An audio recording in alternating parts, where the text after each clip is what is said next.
Anda yakin nggak klaimnya dibayar? Yakin nggak?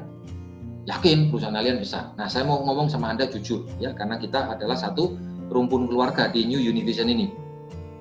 Klaim Anda pasti tidak dibayar oleh Allianz. Loh, kok bisa, Pak? Nah, ngapain saya ikut asuransi kalau klaimnya nggak dibayar? Jika yang beli polis Anda, ya, yang didaftarkan Anda, tapi yang sakit bukan Anda, ya. Jadi kalau Anda yang punya proteksi, ada nggak kemungkinan ternyata pasangan Anda yang sakit? Anda yang punya asuransinya, istri Anda nggak punya. Risiko kan? Nah, berarti apa yang harus dilakukan? Perlu nggak istri punya asuransi? Perlu. Nah, bagaimana kalau yang terjadi anak? Ya, seperti yang dialami oleh saya. Saya sehat, istri saya sehat, justru anak saya yang sakit. Perlu nggak Anda dikasih proteksi? Perlu. Nah, bagaimana dengan orang tua? Perlu nggak? Perlu. Orang tua yang laki atau perempuan? Dua-duanya. Lah, orang tuanya istri? Perlu nggak? Perlu. Lah, berarti apa? Siapa yang butuh proteksi ini selain Anda? Semua kan? Nah, terus gimana? Masalahnya apa? Nah, pusing kan? Kenapa? Pusing bayar premi. Kita mau bayar cicilannya, maunya susah atau yang happy? Nah, tentu saja Anda semua pasti setuju maunya yang happy. Nah, kalau Anda punya proteksi, saya ibaratkan proteksi itu adalah seperti air di dalam gelas. Anda minum airnya, setelah habis, maka gelasnya jadi kosong. Tetapi kalau Anda ya membutuhkan dana tunai, saya ibaratkan adalah seperti air, tetapi sumbernya itu Anda dekatkan dengan mata air, maka air mata Anda itu sudah tidak ada lagi. Kenapa? Ya, karena diganti dengan mata air tadi, tidak menjadi air mata. Ya. Nah, sama dengan ilustrasi ini. Apa hubungannya? Ini hubungannya. Dibandingkan pengeluaran untuk kebutuhan hidup, ya, pengeluaran untuk sakit dibandingkan dengan pengeluaran untuk hidup, itu menurut Anda lebih besar mana? Tentu saja lebih besar pengeluaran hidup. Ya, kalau pengeluaran sakit katakanlah angkanya sekian, ya angkanya adalah 10, maka hidup itu lebih besar daripada uang, kan? Lebih besar daripada 10 tadi, karena hidup tidak hanya identik dengan urusan sakit. Nah, kalau Anda punya dana polis dari Allianz itu cukup besar, kira-kira berapa lama dia bisa bertahan? Karena faktanya uang klaim bisa habis.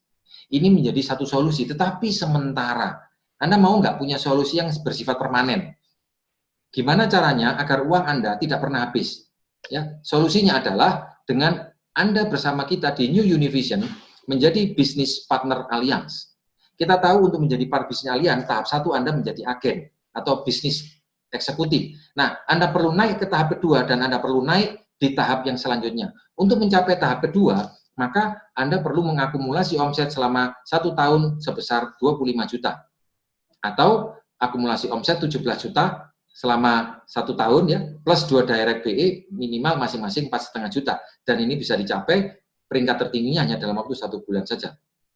Tapi sebenarnya solusi permanennya adalah bukan di BP. BP adalah gerbang untuk menemukan solusi permanen. Apa itu solusi permanennya? Yaitu Anda menjadi $1 million income team.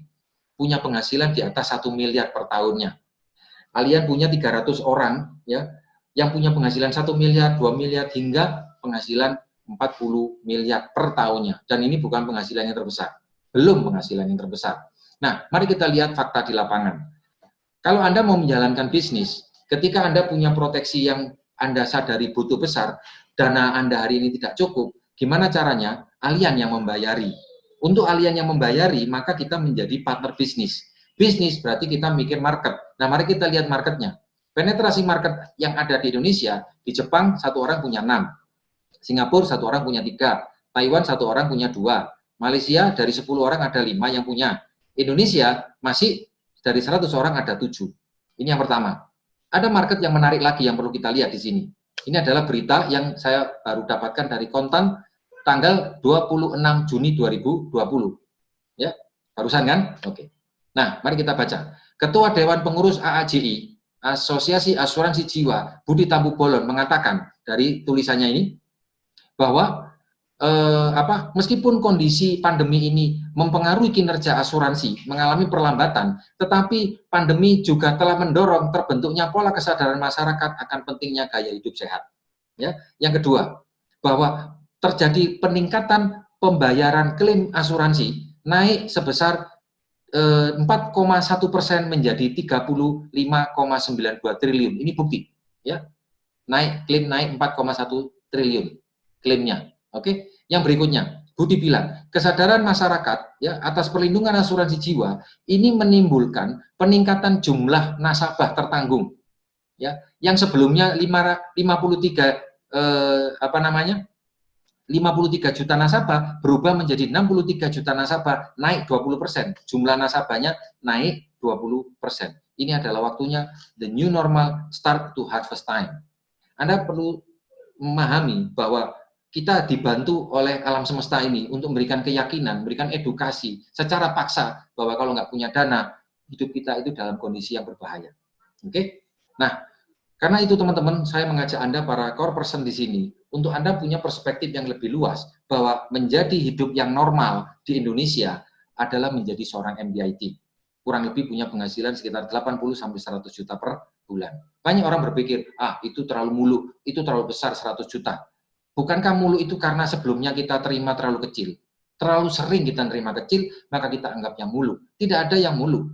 Tidak ada yang namanya mulu atau tidak. Yang ada adalah sebesar apa Anda punya cita-cita untuk memberikan yang terbaik buat anak istri Anda. Coba Anda hitung, biaya pendidikan anak Anda. Kalau ingin anaknya itu pendidikannya terbaik, biayanya pasti mencapai angka miliar.